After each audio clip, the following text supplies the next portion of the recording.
We're going to go through the story of Zaccheus, which is in Luke 19. Maybe we can think of some other popular Lukes out there right now with Luke Skywalker, Luke is Fritch, So, oh yeah, I got to control the slides.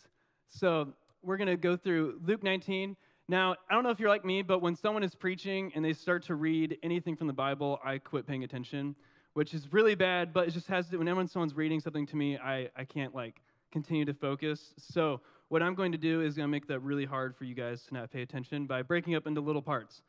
So this is the first verse of Luke 19. It says, Jesus entered Jericho and made his way through the town. Okay, so pause for a second. We're going to talk about Jericho. After vast research that I have done, I found out that Jericho could be kind of the modern equivalent to Palm Springs, okay? It's a very warm place. It had tropical plants and palm trees and stuff like that. And it was even the winter home for rich people during this time, okay? So Jesus didn't have to go through Jericho, but he did, which is a good idea. So now we're going to go to verse 2. This is where we meet our character, Zaccheus. It says, there was a man there named Zaccheus. He was a chief tax collector in this region, and he had become very rich. So this is what we know about Zaccheus. Here's a little picture of him. This is probably not exactly what he looked like, but it's similar. So what do we know about Zach? The word Zaccheus is very hard to spell, and when I was making this, it kind of got a little tough. So a couple things we first know about Zaccheus. First, he is the chief tax collector. Anyway, the title of chief tax collector is never used again in the Bible, other than this one time, which is kind of interesting. So it must imply that he had some sort of status, or that he was of some higher rank than the other tax collectors, which is cool and should be noted. We also know that he is very rich because of this. Now let's go to verse 3. He tried to get a look at Jesus, but he was too short to see over the crowd. I have that problem myself sometimes, not being very tall. And when you work in youth ministry where there's people that are giants walking around you all the time, it can really feel like that, especially if you've seen like Bryce and Caleb. But we got some big teens in our youth group. So anyway, back to our list. So we know he's chief tax collector. He is rich. We know that he is short. And then what we also find out is that he is not very well liked. And anyway, he's not well liked because, well, for one, he is a tax collector. But after some more research, we found out that there was something that he did that was called tax farming. Okay? And so tax farming is where the tax collector makes a profit out of any additional charges they can take on their victim. Okay? So he would take other stuff that doesn't belong to him, and that's how he would make extra money. But that also, of course, would lead to him not being very well liked. So where else in Scripture do we see people not being fond of tax collectors? Is in Luke 3:13. When the tax collectors came to John the Baptist, they asked him how they could get right with God, and John responded with he said, collect no more than what is appointed to you. Which they oftentimes did not do. Also, raise your hand if you just love taxes, right? Or love tax season. I didn't until this last year when I got my money back a lot, which is pretty cool. So verse 4, so he ran ahead and climbed a sycamore fig tree beside the road, for Jesus was going to pass that way. Anyway, so he climbs this tree, which is kind of significant. Raise your hand if you have climbed a tree before in your life. Okay, this is good. Raise your hand or let's say keep your hand raised if you've climbed a tree in the last year.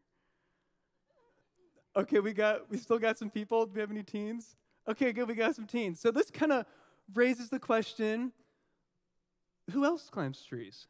Okay, it's kind of different. So I Googled people who climb trees, and so usually we kind of think of like maybe children or weird people. Yeah, there's me. But so climbing a tree is kind of, it's something that you don't usually think about someone of high status doing. Let's all pull up an image of our boss and have that in our heads right now. How many of you guys could imagine your boss climbing a tree? It's kind of weird to think about, or your boss's boss, or Pastor Dave. It'd be kind of someone just raised their hand. But it's kind of strange. So that it's usually seen as something that a boy would do or a little kid. Even though as much as I hate to say that because I also like to climb trees. But so let's keep that in our heads that it's something that's kind of not frowned upon, but something of lower status to be climbing a tree. But what we learn from this is that he really wants to see Jesus. He wants to see what's going on. And Zaccheus essentially puts forth real effort in finding Jesus and trying to see him, which is going to be a big part of this story. So he pursued Jesus with real effort. Also, climbing a tree means you kind of look a little weird, because not everyone else is doing that, but he's trying to see over the crowd to do that. So, we learn that he's not well-liked, and he wants to see Jesus. Verse 5 says, when Jesus came by, he looked up at Zaccheus and called him by name. Zaccheus, he said. So this is where we're going to start kind of diving a bit more in depth and kind of get into the story, because I wonder how many times has God called up to us, in our lives as we are striving for success and we're climbing our tree, trying to get the highest we can get in our job or make more money, get better grades, and we're striving after things that, are not bad, they're good to do. But how many times has God, he's looking from below and he calls up to us and he says our name and he wants to connect with us. But we might be so focused on our tree and our climb that we might miss out on hearing what God says. So there's this word, this is not, I first might look at this and think condensation, but it is condescension. I had to make sure I said that right. But if anything, you would think that it'd be very easy for God to look down on his creation with condescension because he is higher than us and knows more than we know. So what does condescension mean? It's an attitude of patronizing superiority or disdain. So when I was doing kind of reading through some commentaries about this, I found this quote by Reverend Spurgeon, which says, I have thought it one of the greatest instances of God's condescension that he can look down on man. But I tell you, there was a greater condescension than that when Christ looked up to see Zaccheus. For God to look down on his creatures, that is mercy. But for Christ so to humble himself that he has to look up to one of his own creatures, that becomes mercy indeed. And I think this is very true. Jesus is so humble that he helped create the world, but yet he's so willing to stand below someone and look up at this high and lofty tree that they've gotten to with their success, all the money that Zaccheus has made. But he stops and he doesn't think I'm higher than them. He still speaks to us. He still calls us, which is a beautiful thing. So Jesus knew his name, which is special because at this time Zaccheus did not really know who Jesus was. Unlike some of the other people, like the blind people and other people that needed healing, they all knew a lot about Jesus because they needed help. And Zaccheus probably was not really thinking, man, I need some help in my life right now because I'm making tons of money. Things seem to be going well. So it's kind of weird that Jesus already knew his name, but that's what, Jesus knows, everything. So here's kind of what we already talked about. Jesus knew his name. And then this is kind of a plot twist in the story is Zaccheus actually means pure one, which is really strange because everything that Zaccheus has been doing up to this point has not really been that pure. And I don't know about you, but there's been many times in my life that I have been called a name that I am not. And a lot of times also I think we call ourselves some names that aren't true either. Based off of what we've done, that can be something that we end up calling ourselves. And we get stuck in our identity is found in something we've done in our past or something that we're stuck in now, or our identity is found in what other people think about us. And we've been called names that aren't true. So that's one of the coolest things about the story is that Jesus looks up at Zaccheus and calls him by his name, Zaccheus, meaning pure one, something that he's never really been pure before because he makes his living stealing money from people. And so it's very beautiful that before he even has a change of heart, Jesus is already referring to him as what he's going to be and is referring to him as a pure person, which is wonderful. So Zaccheus was not a problem to Jesus. He was a person. And I think that is just gorgeous how Jesus is willing to look up to Zacchaeus and see him as that. So another thing, we might think that Jesus only noticed Zacchaeus because Zacchaeus climbed this tree, and so he started to make progress. Maybe that's why Jesus was able to take notice. But what's cool is before Zacchaeus ever entered that tree, Jesus knew everything about him. He already had love that was extended to him. He was already caring. He was already believing in what Zacchaeus was going to be way beforehand. And that's very true of our life with God. The way that Jesus feels about you does not change only once you take that first step towards him. It was always there to begin with. He's always there wanting and striving to reach out to you and to have that relationship with you. So that would be wrong for us to think that it was just because Zacchaeus had started that forward motion towards God. So then we have this. It says, "Quick, come down. I must be a guest in your home today." So this is what Jesus is saying to Zacchaeus. We can look at the word "quick" and kind of think about, why would Jesus say "quick"? So Jesus uses the word "quick." He uses it as if Zacchaeus did not hurry, this opportunity might be lost. And that there's so much good in knowing God now that it's not worth putting off till later. And there's something that is time sensitive to this call of Jesus. Also, if we don't lower ourselves from our high and mighty places, we may never experience the beauty of a life spent with Jesus. And that is huge, that if Zacchaeus would have stayed up in that tree, he would have missed out on the rest of his life having meaning and being able to be a part of God and being able to give back to society, which we'll see he does in a bit. Another thing about Zacchaeus' name is that one of the commentaries literally said this, and I thought this was kind of funny, but it said that when Jesus said Zacchaeus, that might have been the first time that Zacchaeus has ever heard his own name in a kind way other than his mom. that was kind of funny, but it is probably true because, again, people weren't talking like really nice about Zacchaeus. It was also said that one of the reasons why he climbed the tree to begin with was because if he were to try to walk in the crowd with people, that he would be hurt or beaten by the people around him. I don't know if you guys have ever been in a crowd of people after like a big game has let out and there's people all around you. I remember Kennedy High School during passing time felt like this, where people are so crammed around you that you kind of have a sense of anonymity being in the crowd. And so Zacchaeus was no doubt aware of this, and people would kick and elbow and hurt someone like him if he was in this crowd because they are able to kind of walk away. So it'd be scary for him to enter the crowd. So another thing that's really beautiful about the story is Jesus calls up to Zacchaeus to come down from this tree. But in order for Zacchaeus to come down, he has to let go of some of these branches, okay? So in our life, as we get closer to God, we let go of some stuff. You can't hold on to everything that you have when God calls you. So as Zacchaeus is climbing down this tree, and it's kind of an analogy of like he's letting go of some really strong branches that seem to be holding his weight, like his money, what he's able to do, his status, but he has to let go of those as he comes down to God. And just like in our own lives, there's some things that we have to let go of too, whether that's attitudes or beliefs, or whether that is also like physical things that we are doing that we want to stop doing. So you got to let go of some stuff as you come down to Jesus. Another beautiful thing that we find out here, let me go back, is that it is said that Zacchaeus probably wasn't the only person in the tree.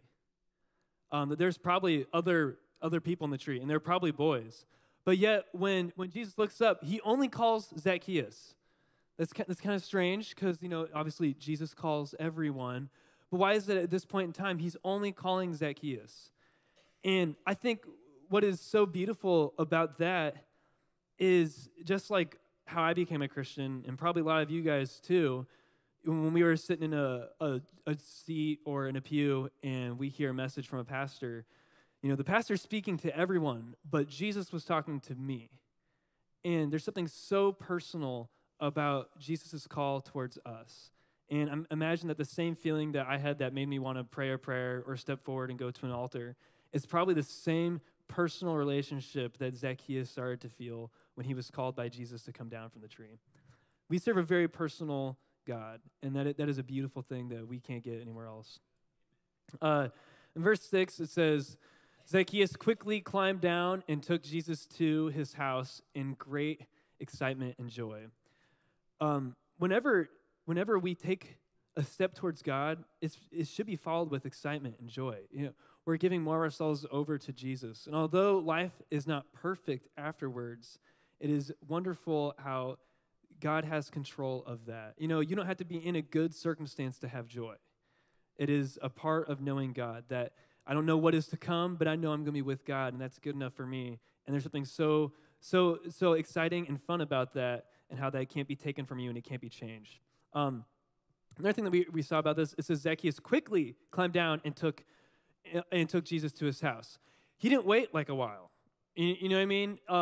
See, as a tax collector, you might think he'd be like, maybe I'll start following God after next tax season, after I can make some more money.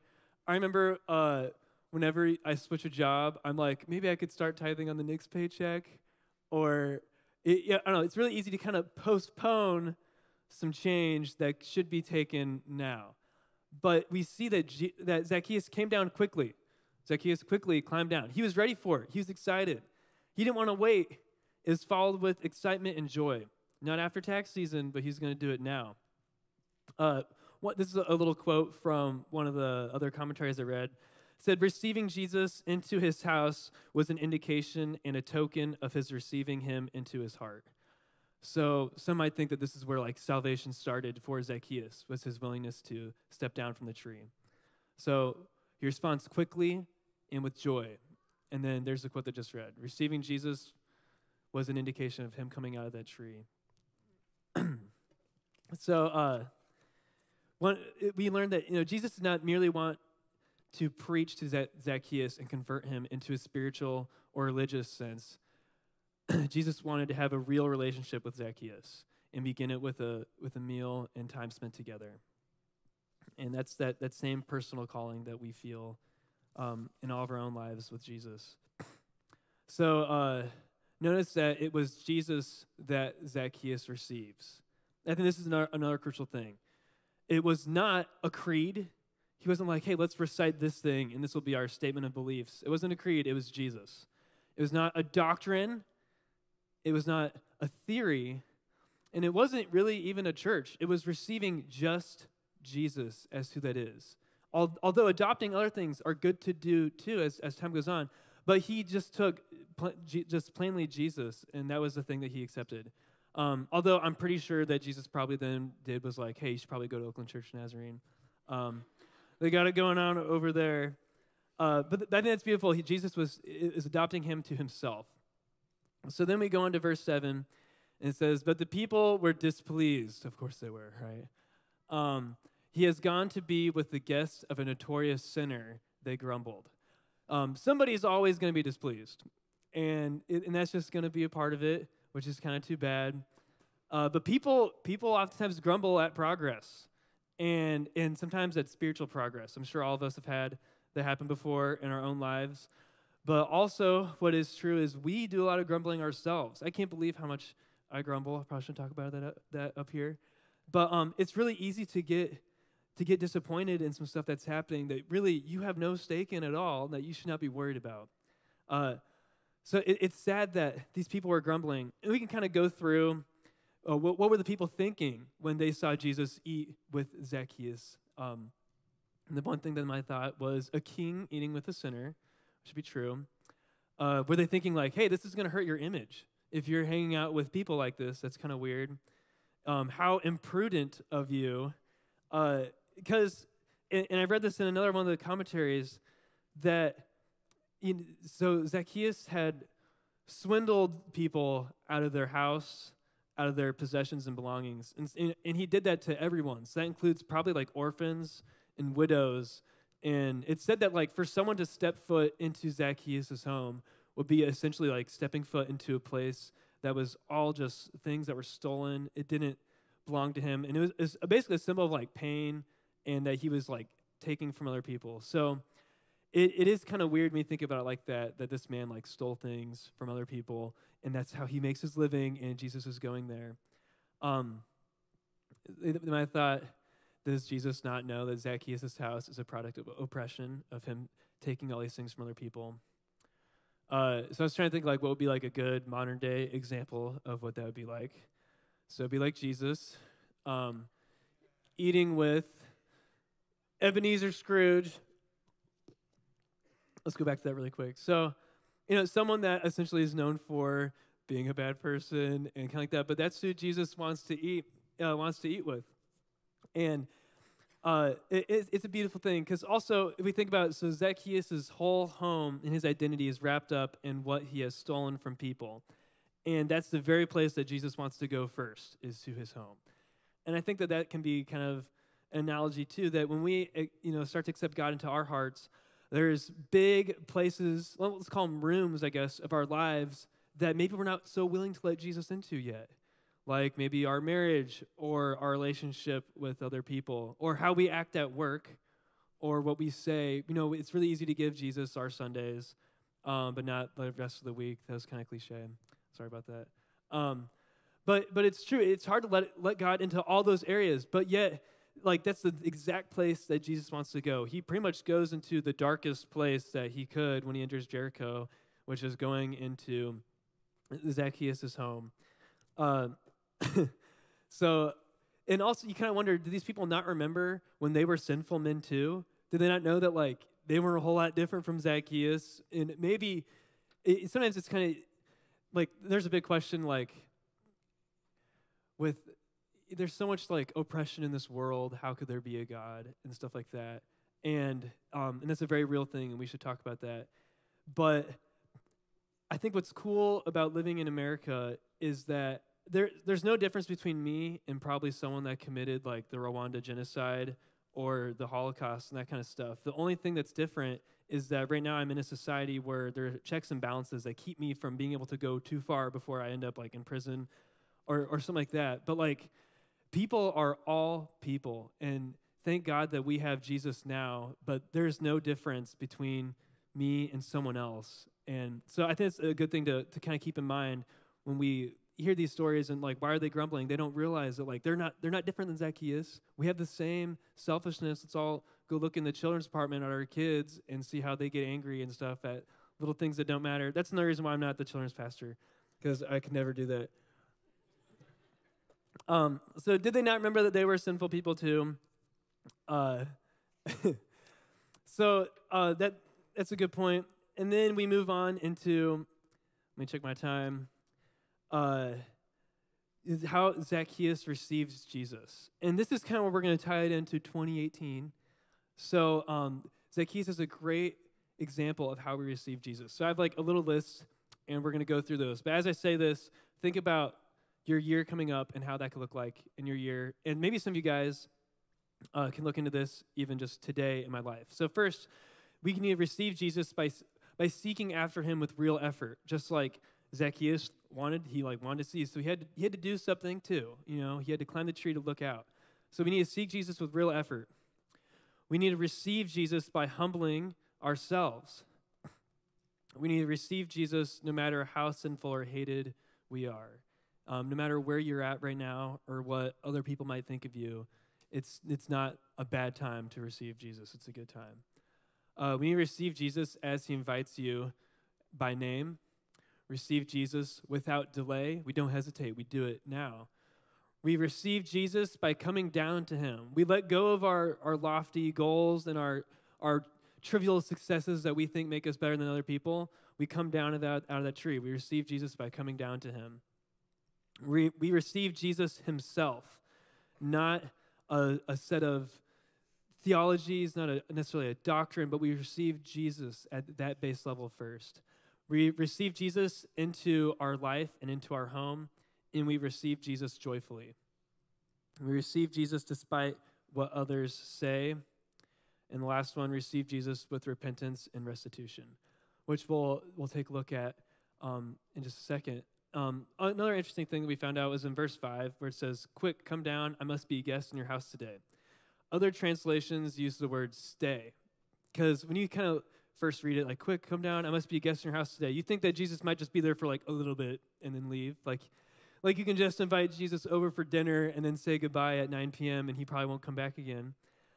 But when we look up what the Greek word is for stay, it is that word, and I don't know what that says, but I did look up this word, and so here's a list of what this word for stay means. And this is kind of beautiful when we think about this. So when Jesus says, I'm going to stay at your house, it says to remain or abide, okay, in reference to place. To tarry, not to depart, to continue to be present, to be held, kept continually. In reference to time, to continuously be, not to perish, to last, to endure. And to remain as one, not to become another or different. To wait for and await one. So what's so beautiful about this is he wasn't saying hey, I'm just going to be here for a little bit. He's saying, I'm going to be here forever. This is a choice. I'm going to be with you no matter what. We're going to go through the ups and downs together. We're going to be a part of this. And so it's beautiful that he was not just hey, I'm going to come eat. I'm just going to look in your house, take a look around, and leave. But I'm going to come in here. I'm going to make some changes, and we're going to do some stuff with this place. Okay? That's what Jesus was saying, which is a beautiful thing. So we go on to the next verse. Meanwhile, Zaccheus stood before the Lord and said, I will give half my wealth to the poor, Lord. And if I have cheated people on their taxes, I will give back to them 4 times as much. So this is where we start to see the change happening in Zaccheus. This is where he's willing and ready to repent of some stuff. He's going to start making a life change. And it's so great how he goes back and wants to repay all that. And then lastly, and this is kind of I think a beautiful way to kind of cap this off. And there's a book that I've been reading called Blue Like Jazz. And there's a little part in here where they specifically talk about the story of Zaccheus that I will read.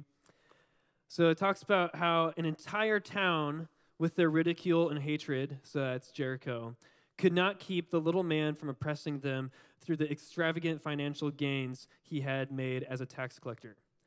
Christ walked through town and spotted the man. Christ told Zaccheus that he would like to have a meal with him. In the single conversation Christ had with Zaccheus, Jesus spoke affirmation and love, and the tax collector sold his possessions and made amends to those he had robbed. It was the affection of Christ, not the brutality of the town, that healed Zaccheus. The author goes on to say there's a great danger of a harsh word, the power of unlove to deteriorate a person's heart and spirit, and how, as representatives of the grace and love of God, our communication should be seasoned with love and compassion. But I love how all the people in Jericho and all the mean remarks that they said about Zaccheus, none of that changed him. Them saying hey, do you see what you're doing, how you're hurting these people? That didn't change him. It wasn't until Jesus came and spoke with him and met with him and affirmed in him who he was, that is what brought about the change in Zaccheus. And I think that is such a beautiful reminder of how we act and how plainly Jesus just comes to know you and how that is where the change happens.